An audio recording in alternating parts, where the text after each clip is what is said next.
Ndị be anyị ekene m unu. Igbo mụrụ nzem ọzọ. Kedu ka tata dị? Kedu ka ekesa anyanwụ? Abụ m Maazị Chukwu Kristian Onyemechi. Nwa okorobịa anụ ọ na-ama ọkụ n'obi ịkụziri ụmụnne m Igbo. I offer Igbo language services such as Igbo language tutoring, content writing, editing, proofreading, transcription and translation of Igbo language to English and from English to Igbo. But specifically, I focus on teaching Igbo language online to people of different walks of life. Young people, adults, and even children. If you are tired of not being able to speak Igbo proficiently, hear people speak Igbo, read Igbo text, or write Igbo like an expert, then this my class is for you.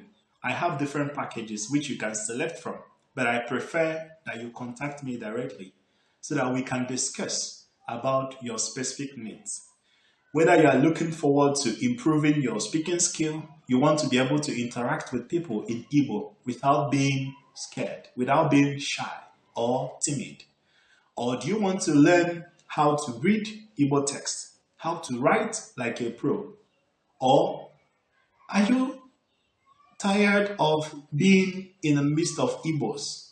You are an Igbo, you are in the midst of Igbos, but you cannot hear what they're saying. So if you want to improve your Igbo language skills, reading, writing, speaking, and listening skills, contact me.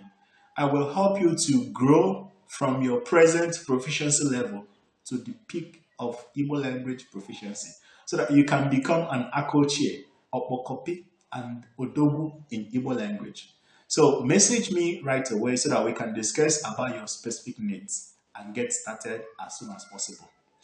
Ndị be anyị, ọkwụnụ ma na ọ bụ onye kpọọ ọbọ ya mkpọkọrọ ewere gba ahịhịa. Agwọ eme ihe o ji bụrụ agwọ, ụmụaka ewere eke nkụ.